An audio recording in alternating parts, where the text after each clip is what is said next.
Breaking news చూసిన రెండో రోజు ఏపీ అసెంబ్లీ సమావేశాలు కొనసాగుతున్నాయి. సభ మొదలైన వెంటనే స్పీకర్ అయ్యన్న పాత్రుడు ప్రశ్నోత్తరాలను చేపట్టారు. గ్రామ వార్డు మహిళా కార్యదర్శులపై అసెంబ్లీలో చర్చ జరిగింది.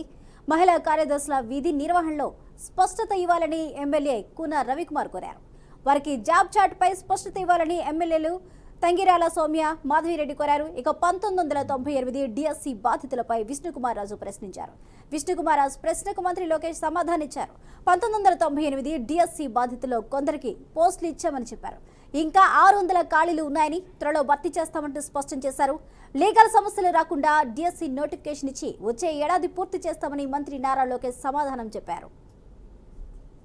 అధ్యక్ష, ఈ ప్రభుత్వ అధికారంలోకి వచ్చిన తర్వాత తొలి సంతకం మెగా డిఎస్సి మీద పెట్టడం జరిగింది అధ్యక్ష. దాంట్లో కూడా అభ్యర్థులందరూ నాకు నా నంబర్ దాదాపు రాష్ట్రం అంతా తెలిసిపోయింది. సో అందరు నాకే డైరెక్ట్గా మెసేజ్లు పెడుతున్నారు.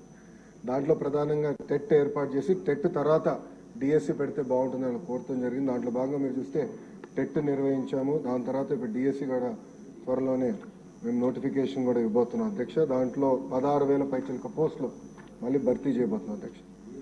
గత ప్రభుత్వం 5 సంవత్సరాల్లో ఒక్క ఉపాధ్యాయ పోస్ట్ కూడా భర్తీ చేయలేదు, కాలయాపన చేస్తాం జరిగింది అధ్యక్ష. మీరు చూస్తే చాలా స్పష్టంగా నేను చెప్పదలుచుకుంది ఏంటంటే 1998 డిఎస్సిలో 22,542 పోస్టులు శాంక్షన్ అవుతే ఫిల్ అయింది 18,008 పోస్టులు. అంటే పెండింగ్ 4,534 పోస్టులు క్యారీ ఫార్వర్డ్.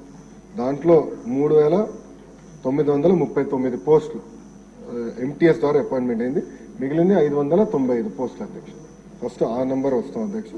దెన్ బ్యాలెన్స్ మీరు చెప్పినట్లు ఎట్లా టేకప్ చేయాలో గౌరవ ముఖ్యమంత్రి గారితో చర్చించి టేకప్ చేస్తాం. మీరు అన్నట్టు పాదయాత్రలో కూడా 1998 డిఎస్సి మెంబర్స్ నన్ను కలిశారు. గత 5 నెలల్లో కూడా ప్రజా దర్బార్లో కూడా నేను కలుస్తాం జరిగింది. సో సబ్జెక్టు నాకు అవగాహన ఉంది అధ్యక్ష. ఒక పద్ధతి ప్రకారం ఇది ముందలు తీసుకెళ్తాం అధ్యక్ష. ఈ ప్రభుత్వ అధికారంలోకి వచ్చిన తర్వాత తొలి సంతకం మెగా